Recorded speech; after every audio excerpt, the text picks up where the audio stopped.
Hi friends, அனைவருக்கும் இனிய மாலை வணக்கம். அதாவது இன்றைக்கி நம்ம என்ன பார்க்க போகிறோம் அப்படின்னா, தெலுங்கு எழுத்தாளர் நிறைய பேருக்கு அவருடைய புத்தகம் அதிகமாக படிக்கிறவங்களுக்கு தெரிஞ்சிருக்கும். எண்டமூரி வீரேந்திரநாத் அவருடைய பேர். அவர் ஒரு பேங்க் மேனேஜர். அவருடைய கதைகள்லாம் வந்து ஒன்றுக்கும் இல்லை, ஒரு 4க்கும் மேற்பட்ட கதைகள் படமாகவே வந்திருக்கு. இப்போது நம்ம அவர் எழுதின ஒரு கதை நம்ம பார்க்க போகிறோம்.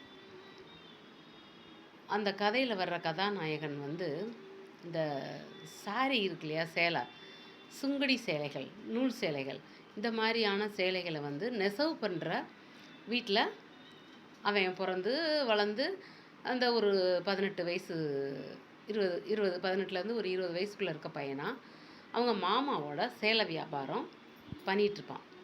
அப்போ எப்படி தூக்கிட்டு போய் வியாபாரம் பண்ணுவான்னா, தலைக்கு மேலே வச்சு மூட்டையாக கட்டி தானே முன்னாடியெல்லாம் கொண்டு வந்து விற்பாங்க ரோட்டில். அந்த மாதிரி கொண்டு வந்து விற்றுட்ருப்பான். அப்போது அப்படி விற்றுட்ருக்கும்போது ஒரு வீட்டு வாசலில் போய் கேட்குறான். அந்த வீட்டு வாசலில் போய் கேட்கும்போது அவங்க அம்மா வந்து அந்த குடும்ப தலைவி வேண்டாம்ப்பா போப்பான்னு விரட்டுறாங்க. இவன் அங்கேயே நின்றுட்டுருக்கான். அப்புறம் கொஞ்சம் வேலைக்காரங்கக்கிட்ட தண்ணி வாங்கி குடிச்சிட்டு அங்கேயே நின்றுட்டுருக்கான் வெயிலில். அப்போது அந்த பொண்ணுக்கு வந்து ஒரு மேக்கப் பண்ணிகிட்ருக்காங்க, மாற்றி மாற்றி அவங்க வீட்டில் பண்ணிகிட்ருக்காங்க. அது இவன் வாசலன்னு பார்த்தா தெரிகிற மாதிரி கொஞ்சம் வெளியில் வந்து அந்த பொண்ணு காமிக்குது, கண்ணாடியை பார்க்குது. இந்த மாதிரி எல்லாத்தையும் இவன் வாசல்லேருந்தே கேட்குறான். அந்த குரல்கள் வழியாக கேட்குறான். அப்படியே குரல் இவனுக்கு கேட்டுகிட்டே இருக்குது. இந்த சாரீ நல்லா இல்லை, இந்த மேக்கப் நல்லா இல்லை, நாளைக்கு வந்து ஒரு காம்படிஷனுக்கு போகிறோம் அப்படி சொல்லிட்டு பேசிகிட்டு இருக்காங்க. அப்போ இவன் சொல்கிறான், அம்மா அந்த பொட்டை வந்து கொஞ்சம் சின்னதாக வைங்கம்மா அப்படின்னு சொல்கிறான். இங்கேருந்தே வந்து லைட்டாக எட்டி பார்த்துட்டு. அப்போது சரி என்னடா அந்த பையன் சொல்கிறானேன்னு முதல்ல கோபமாக முறைக்கிறாங்க. அப்புறம் சொல்கிறான், அம்மா நான் ஒரு சேலை கொடுக்குறேன், இந்த சேலையை வந்து கட்டுங்க அப்படின்னு. அப்புறம் வந்து கழுத்தை ஒட்டி வந்து நெக்லஸ் அவுத்துட்டு நீளமான ஒரு பாசிமணி மாலையை போடுங்கம்மா அப்படின்னு. இப்படி ஒரு மேக்கப்பாக பவுடர்லாம் நிறையா போட்டிருக்கதெல்லாம் அழிச்சிருங்க அப்படி இப்படின்னு சொல்லி கொண்டையை வந்து இப்படி மேலே கொஞ்சம் தூக்கி போடுங்க. இப்படி எல்லாம் அந்த பொண்ணுக்கு வந்து மேக்கப்பு இவனே சொல்கிறான். அவங்க எதுக்குமே கேட்கல. சரின்னு அந்த ஒரு ஜட்ஜு ஒய்ஃபு தான் இந்த பொண்ணுக்கு மேக்கப் பண்ணி விட்றாங்க அந்த வீட்டில் வந்து. அப்போது அந்த அம்மா வந்து இவன் சொல்கிறபடியெல்லாம் கேட்குது. கொண்டா ஒரு புடவையை கொண்டாடினோடனே ஒரு பொட்டாக போட்ட ஒரு புடவை நல்லா கரை அகலமாக வச்சதை கொடுக்குறான். எல்லாம் இது பண்ணிவிட்டு மேக்கப் சரியாக இருக்குது, சூப்பராக இருக்குதுன்னு அந்த அம்மா சொல்லிடுறாங்க. அவங்க தான் நாளைக்கு வந்து அந்த போட்டியில் வந்து ஜட்ஜ்மெண்ட் கொடுக்குறவங்களும் அவங்க தான். அப்போது பார்த்தீங்கன்னா இவன் இதெல்லாம் சொல்லிவிட்டு சேலையும் 2 சேலை கொடுத்துட்டு அந்தக்கான பணத்தையும் வாங்கிட்டு இவன் கிளம்பி போயிடுறான்.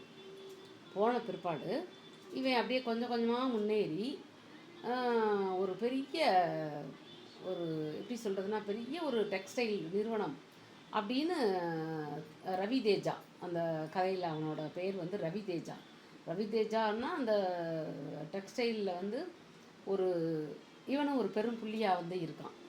ஆனால் இவனுக்கு வந்து ஒரு மனைவி, அவங்க எப்படின்னு கேட்டால் நல்லா குண்டாக இருப்பாங்க. அந்த மாமா இருந்தார்ல, மாமாவோட மகளை தான் வந்து ஒரு கட்டாயத்தின் பேரில் கட்டிக்கிறான்.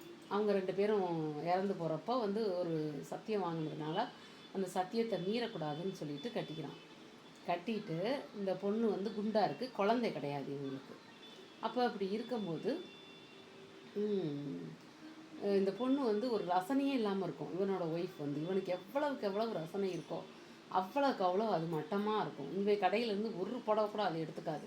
வேறு கடைகளில் போய் இவனுக்கு எதிராக இருக்கிற கடை இருக்கும் இல்லையா, எதிராளி கடையில் போய் சாரி எடுத்து கட்டிக்கிறோம்.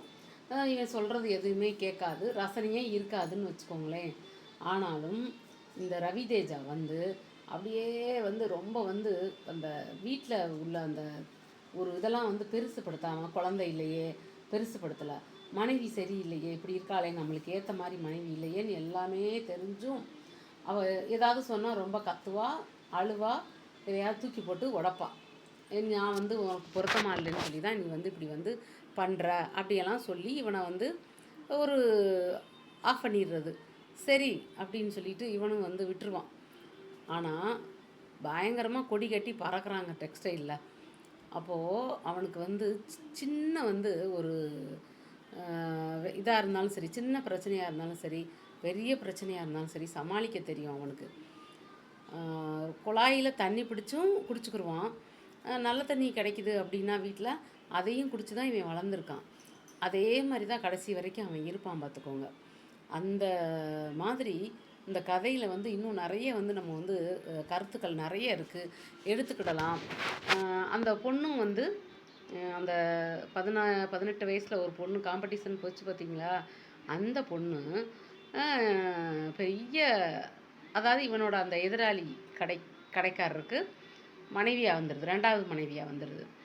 அப்போது சந்தித்தாலும் அவளும் வந்து என்னன்னு பேச மாட்டான், இவனும் பேச மாட்டான், ரவி தேஜாவும் பேச மாட்டான். இது எல்லாத்தையும் சமாளித்து இந்த குடும்பத்தை வந்து அப்படி ஒரு அழகாக எந்த ஒரு பிரச்சனையும் இல்லாமல் இந்த ரவி தேஜா கொண்டு போகிறது வந்து எனக்கு நிறைய கதைகள் அவரோடது படிச்சிருந்தாலும் ஒரு ஒரு ஒரு இந்த மாதிரி வந்து சில சில கதைகள் வந்து மூளையில் போய் பதிஞ்சு இதை படித்து நான் ரொம்ப வருஷம் ஆச்சு. ஆனாலும் வந்து அந்த ஞாபகம் வந்து நம்மளுக்கு மனசில் நிற்கிற மாதிரி அவர் எழுதியிருப்பார். சூப்பராக இருக்குல்ல? உங்களுக்கு பிடிச்சிருந்தா லைக் பண்ணுங்கள். அதாவது இந்த கதையிலேருந்து நம்ம என்ன தெரிஞ்சுக்கிறோம் அப்படின்னா, ஒரு தோல்வி அப்படின்னா இன்றைக்கி இப்படியே நம்ம இருப்போம் அப்படிங்கிறது கிடையாது. இன்றைக்கி வந்து நல்ல பயங்கரமான ஒரு வெயில் அடிக்குது அப்படின்னா நாளைக்கு அதுக்கு ஒரு மழை வந்து இருக்குதுன்னு அர்த்தம். இன்றைக்கி நிறையா மழை பெய்யுது அப்படின்னா ஒரு கடுமையான வெயில் இருக்குதுன்னு நம்ம அதை வந்து டேக் இட் ஈஸியாக நம்ம வந்து இயற்கை வந்து மாறி மாறி தான் கொடுக்கும். அதே மாதிரி தான் வாழ்க்கையிலும் இன்பம் துன்பம் யாருக்கும் சொந்தம் இல்லை. அது மாறி மாறி தான் வரும். காலச்சக்கரம் மேலே இருக்கிற முள் வந்து கீழே வரும், கீழே இருக்க முள் மேலே போகும். ஓகேவா? பிடிச்சிருந்தா லைக் பண்ணுங்கள், ஷேர் பண்ணுங்கள், கமெண்ட் பண்ணுங்கள். தேங்க்யூ.